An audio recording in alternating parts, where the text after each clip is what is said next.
चलिए हम बताते हैं कि अभी थेरेपी के एक हम छोटा एग्जाम्पल आपको दिखाते हैं, छोटा नमूना कि हम थेरेपी में कैसे करते हैं, किस प्रकार के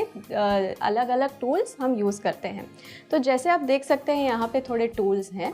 और पेशेंट को कैसी तकलीफ़ है, जैसे यहाँ पे सपोज़ पैरालिसिस के बाद पेशेंट के ये मसल्स वीक हो गए हैं, तो उस हिसाब से हम डिसाइड करते हैं कि कौन सा टूल हम सिलेक्ट करेंगे। फॉर एग्ज़ाम्पल ये वाइब्रेटिंग ब्रश है, तो अगर पेशेंट को यहाँ के मसल्स बहुत वीक हो गए हैं, उनको बोलने में दिक्कत हो रही है, उनको निगलने में दिक्कत हो रही है, खाना बाहर गिर रहा है, तो हम पेशेंट के साथ ऐसे इस्तेमाल करते हैं। उनको उनके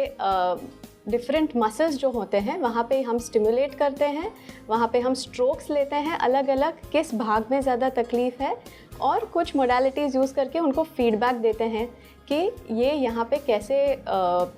यूज़ किया जाएगा, उसका सेंसेशन कैसे होगा, आपकी टंग की मूवमेंट कहाँ पे होनी चाहिए।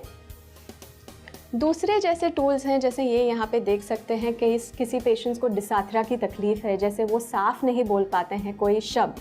तो उसके लिए भी स्पेसिफ़िक टूल्स होते हैं हर अक्षर के हिसाब से। जहाँ से आप यहाँ पे देख सकते हैं आर है, एल है, तो सपोज़ वो पेशेंट र नहीं बोल पाता है, तो हम पेशेंट को ये टूल के ज़रिए गाइड करते हैं, वो उनके मुंह पे रखते हैं और उनकी ज़बान को वहाँ पे ऑटोमेटिकली गाइड करते हैं और वो अक्षर बोलने में उनको बहुत आसानी हो जाती है और वो र बोल सकते हैं। जैसे आप देखें, आप अपनी ज़बान उसके पीछे रखिए और अभी र बोलने की कोशिश कीजिए।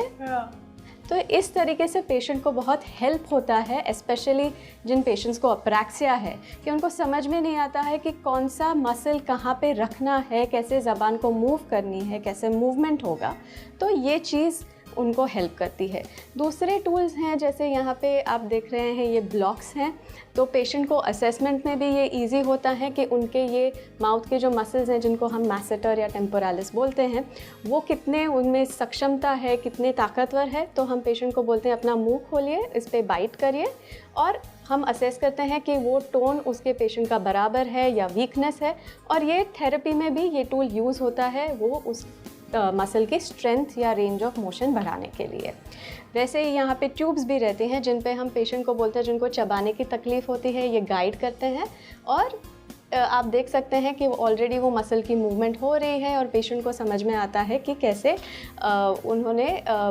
ये मूवमेंट करनी है और कितना प्रेशर देना है। दर्शकों, आपने जिस तरीके से देखा, यहाँ पे ना ही कोई दवाई है, ना ही कोई सर्जरी है, बहुत सारे सिंपल टूल्स हैं और हम एक्सरसाइज के माध्यम से ये पूरी थेरेपी करते हैं। कौन से मसल्स इन्वॉल्व है, कौन सी तकलीफ़ है, उस हिसाब से हम मोडालिटी चूज़ करते हैं और पेशेंट्स को बताया जाता है कि इतने रेपिटेशन आपने घर पे करने हैं, ऐसे एक्सरसाइज करनी है। तो ये इतना सिंपल और आसान सा तरीका है, इसमें घबराने भी कोई चीज़ नहीं है या इन्वेजिव भी नहीं रहता है।